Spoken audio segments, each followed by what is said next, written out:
Whoa, whoa, whoa. Stop right there. This channel is not intended for kids under the age of 13. So if you're under the age of 13, please leave.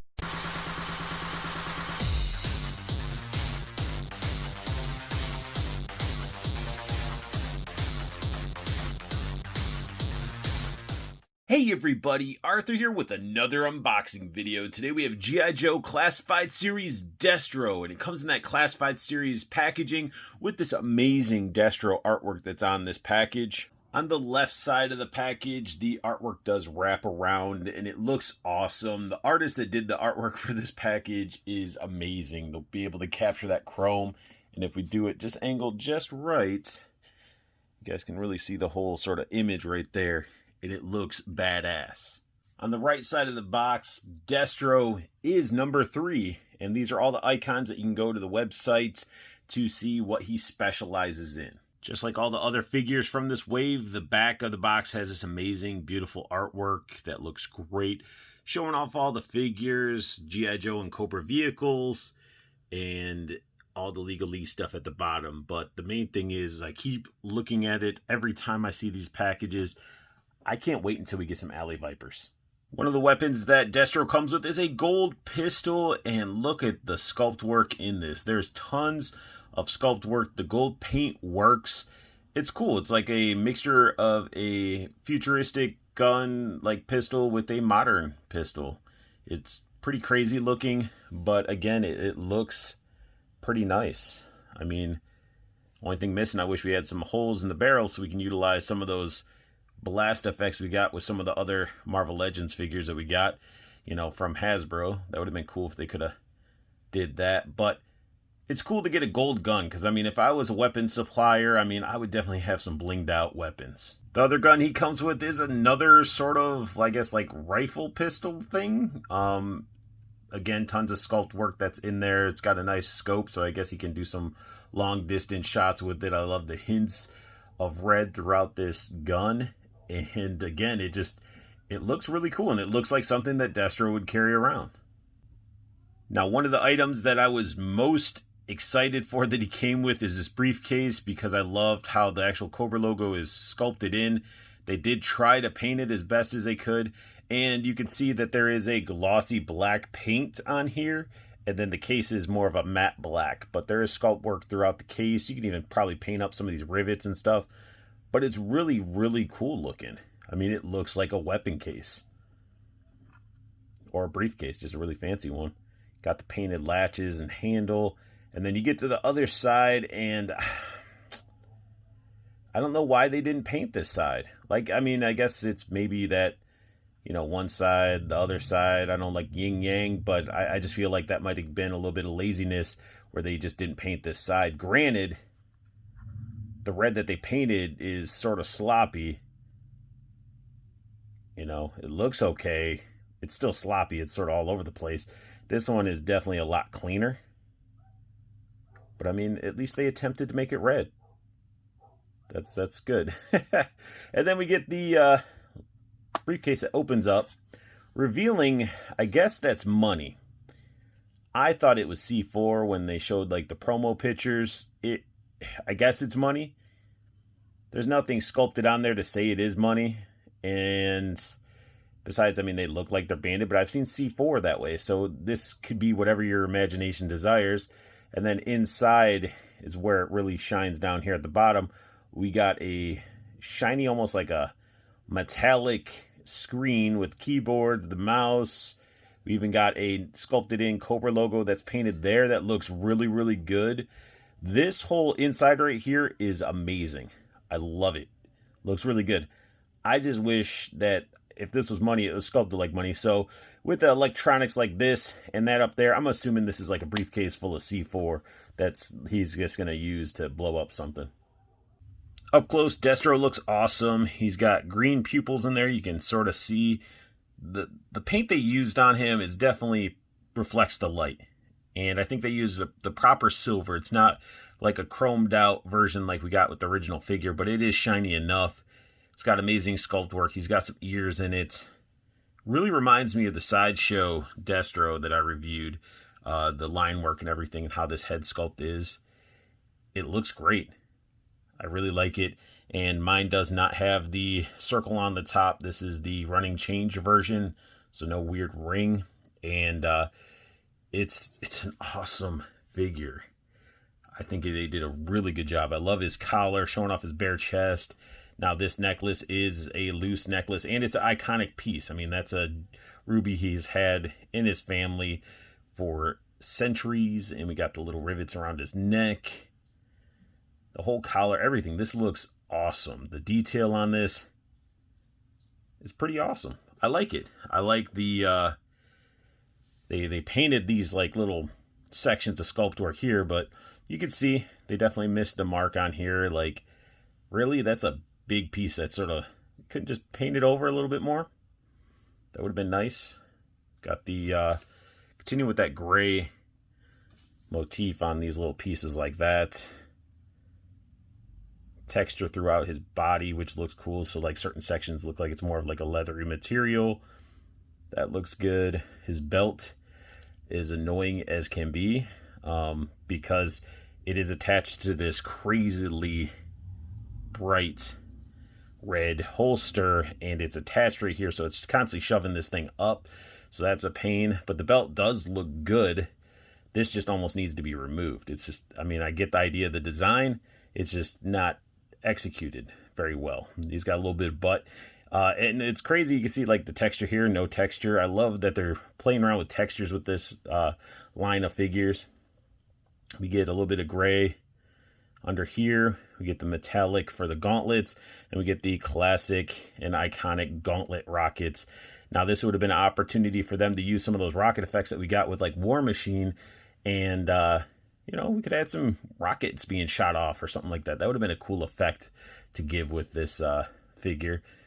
Other side, another metallic gauntlet, sculpted pretty nice, looks good. His fingers and stuff, the gloves look really, really nice. Looks pretty good. Then we get down his legs, and the legs again got that mixture of texture here, non-texture here, some gray knee pads that are armored up, following matching boots that match that same gray with some steel toes. Let's go ahead and dive into some articulation here. His head can look down that far. His head can look up that far. He does have left and right movement, and you know, if my camera would focus here instead of getting blurry, he does have like a weird, like his neck does move underneath right here. So you get some little bit of attitude, and his head can look all around and stuff. So decent articulation, nothing to write home about. It's okay. And his arms can go up that far. You know, he's got like a little bit of a butterfly joint that really doesn't really, I guess it moves a little bit. It's not horrible. So some butterfly there. His arm can go up that high. Can do a full 360. Bicep swivel. Double jointed elbows. Wrist rotation. And then we do get the bend. And his wrist goes like this on this hand. Let's see which way this one goes on this one. Oh, same way. So the hands go same way in articulation. Good, because he is a gun shooter and not a, you know, sword user, I guess. But I mean, still the movement of his arms are pretty good. Look at how that chrome is like throwing my camera off. It's crazy. Now, we do have his ab area. So some of you might want to know, how far can he bend? He can bend quite a bit. Plus there's a ball joint down at the bottom where his waist is for the waist swivel, so you can get him to do all this type of motion, but you can really get him to lean back, which is good. It doesn't look bad. And then you can get him to lean forward. So very, very nice ab crunch waist movement. Again, this belt keeps sliding up because of this holster. He does have a thigh cut here. He does have the drop down hips as well. And he could do a full field goal. We get the double jointed knees. Just like that. Boot cut. Ankle bend.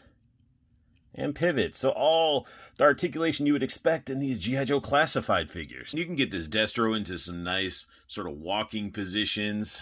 And, you know, I just have him posted up, holding his gun up, carrying his briefcase. And honestly, the briefcase was a little bit of a challenge to get in the hands. The hands aren't super gummy, so you have to work with the fingers and almost pry them open to get them to hold the briefcase.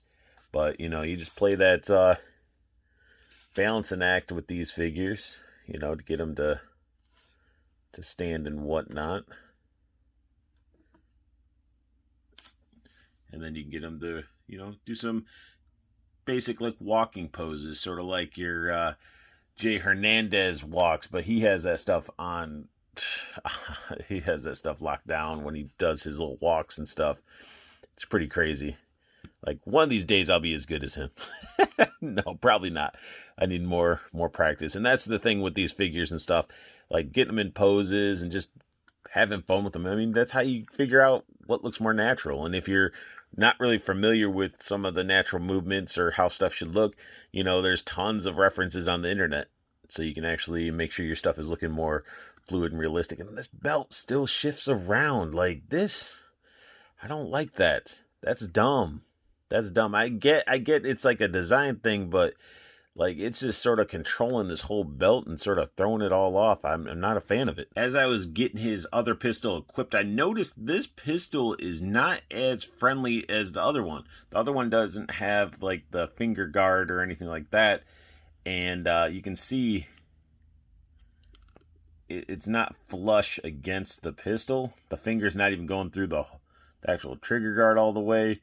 And so he holds it weird. It's just a weird way of holding it. It's angled, and this hand actually holds it a little bit better than the other hand, so that's why I switched the guns. But yeah, that's sort of disappointing that he has this pistol and you really can't utilize it without forcing it. You probably have to force it through. It's probably gonna scratch the paint.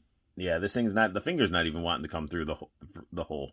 Now, for anybody that doesn't have props and accessories for this briefcase to be propped on, he can sit with his legs folded and be using the little laptop part. So, I mean, you can just have him sitting out in the park having a great day. You know, he uses his little Cobra laptop C4 money briefcase.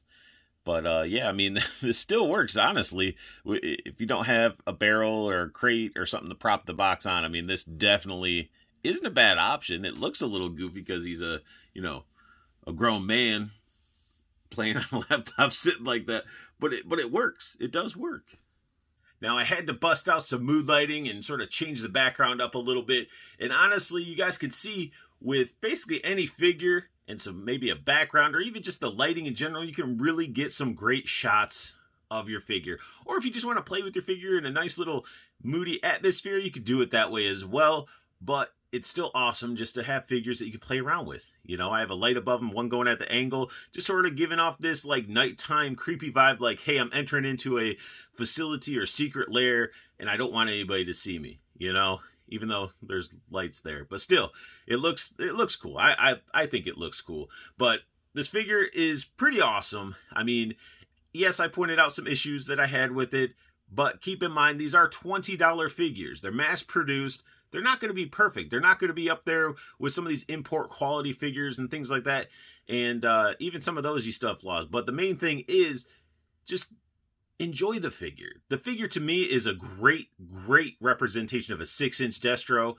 There's some tweaks that can be done, but hey, you know we're going to get variants of Destro in his, like, probably his gold head with his Iron Grenadier outfit. You know, there's a lot of different variants we may get. So this is just a starting point, and for a starting Destro of the 6-inch line, Hasbro nailed it. They blew it out of the water, and I couldn't be happier with it. I'm glad that I didn't get the one with the ring on top of the head for sure, and it just looks great. And that sums up my unboxing and review of the G.I. Joe Classified Destro figure. If you guys like what you saw, hit that thumbs up. If you're new to my channel, hit that subscribe button. Or if you're just watching this and you've watched my videos before and you never hit that subscribe button, just do it for me. It'll mean the world to me. And if you guys want to know when I post up a new video, you can hit that silver bell notification. And make sure you guys check out Nate's Toys and Collectibles. This is where I got my G.I. Joe Classified Series figures, so definitely check the links down below. And I want you guys to make sure you have the best luck hunting, keep on collecting, and have a beautiful day.